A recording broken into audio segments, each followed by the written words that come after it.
Welcome to the Newsfeed. I'm Paris Jackson. Seattle's new city attorney, after a decisive and historic win, is making some changes to the office. During her campaign, Erika Evans was vocal about her priority to divert low-level drug cases to lead, which has sparked controversy. I had a one-on-one conversation with Evans to learn more about her plans to take on this major issue in Seattle.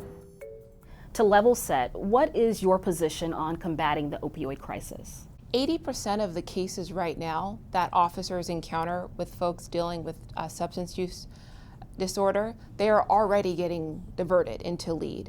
It's just the 20%, maybe this is a new officer that wasn't trained on, hey, this is the policy, that ends up into this office. And all we're saying is we're gonna just make sure that those cases that do come, that we're having a lens and an eye to make sure if some of these folks, some of them are young folks, that they have the opportunity to get connected to services and treatment. We do reserve the right to prosecute if this person's not making meaningful progress or they're not engaging with the services provided. Your office works in tandem with LEAD. Will your office have a different approach than your predecessor? Yeah, I think the biggest different approach it really is the experience that I'm bringing to this role. I've been a city prosecutor, I've been a federal prosecutor. I've gotten close to 1 million fentanyl pills off our streets, unlawful firearms off our streets. This is work that I've done, boots on the ground, that I've done in trial, gone toe-to-toe with high-level serious drug traffickers. I think that perspective matters in a role like this when we're talking about a population that is not the traffickers, because those are felonies, our office doesn't do that. It's the misdemeanors, and a lot of these folks with the drugs are the ones that are dealing with the addiction. Plus the perspective of working on these cases before and seeing the need that these cases with folks dealing with addiction need to get connected with treatment. We can see clearly the evidence is in our street of how what's been happening these last few years is not working. It is very clear.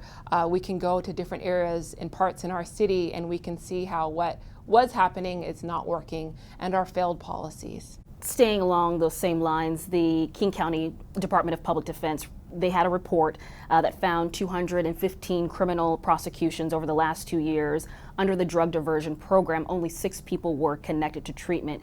You've called that a failure. Yeah, and in that report as well, it found that Black people were 4 times more likely to be criminally charged for using than non-Black people. That is a failure. One thing that you campaigned on was expediting the process of DUI and domestic violence, the backlog of those cases. Now that you're in office, what are some of the ways in which that you'll be able to address that? We've been going to Olympia to work on a bill that will allow us to address the backlog with the DUIs that we currently have. Right now, today, if someone gets into an accident here in Seattle for driving under the influence of drugs and alcohol, it's going to take 22 months for us to be able to get the toxicology report back to be able to charge that case. And that is unacceptable. People in the meantime will get another DUI as they await to have any conditions imposed on them. And so this bill is going to allow us to use accredited private toxicology labs to be able to get those tests run quicker. So we're doing what is necessary to keep the public safe. And I'm really grateful for the bipartisan support we've had on this bill, and it's moving forward, and we're really hopeful that it will get through this legislative session. I'm Paris Jackson. Thank you for watching the Newsfeed, your destination for nonprofit Northwest news. To find more from our interview with Erika Evans, visit us at cascadepbs.org.